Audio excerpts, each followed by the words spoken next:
కన్నీరు విడవకుండా ఏది కూడా మన దరిదాపులుగా మన చేతికి ఏది రాదు. అలా ఐస్ క్రీమ్ వెళ్ళిపోతుందండి, ఐస్ క్రీమ్ అంటే వెళ్ళిపోతుంది. పిల్లలందరూ ఐస్ క్రీమ్ కొనుక్కుంటున్నారు, నువ్వు కూడా ఐస్ క్రీమ్ చూస్తున్నావు. మీ అమ్మ నీకు ఐస్ క్రీమ్ కొంటుందా?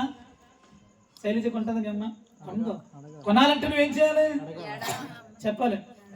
ఏడా అమ్మా అన్నారు, అమ్మ చూడదు, అమ్మా అయినా పట్టించుకోదు. ఇస్తేరమ్మా అమ్మా అనాలి. అమ్మో నా కొడుకు ఎడుతుందని చెప్పి అప్పుడు అమ్మ మనసు కరిగి చెప్పాలి. అమ్మ పూర్వం అయితే అమ్మోళ్ళ దగ్గర ఇంత పెద్ద సంచి ఉండదు. ఆ సంచిలో 10 రూపాయలకాయ, 20 రూపాయలకాయ, 50 రూపాయలకాయ, 10 రూపాయలు. నీకు ఏది కావాలంటే అవన్నీ కూడా ఎంతలో ఉన్నా చెప్పండి, ఆ సంచిలోనే ఉంటాయి. ఉండవా?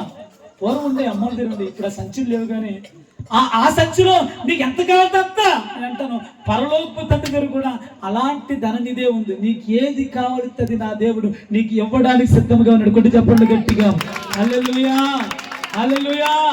నువ్వు అడగడం నేర్చుకోవాలి. కన్నీటితో దుఃఖంతో దేవుని పాద సన్నిధానంలో నీకు ఏది కావాలో బైబిల్ ఉంది కదా, అడుగుడి మీకు, వెతకుడు మీకు, తట్టుడు మీ కొరకు. అన్నీ తెలుసు మనకి, కానీ అడగడం తెలుసు. అన్నీ తెలుసు, తెలియదు చెప్పండి. అన్నీ తెలుసు, అడగడం తీసుకోవాలి.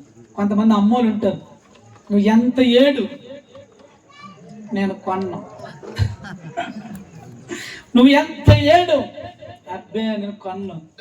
కానీ అలాంటి కఠినాత్మలను కూడా, అలాంటి కఠినమైన మనసు కలిగిన తల్లిదండ్రులను కూడా ఒప్పించి మెప్పించి డబ్బులు లాక్కుని కొనుక్కునే పిల్లలు కూడా మనం చూస్తా ఉన్నాం. నేను అంటున్నాను, కొన్నిసార్లు దేవుడు నీ ప్రవర్తన బట్టి, కొన్నిసార్లు దేవుడు నీ నడకను బట్టి, కొన్నిసార్లు దేవుడు నీ మాటను బట్టి ఆయన కఠినాత్ముడు అయిపోతాడు.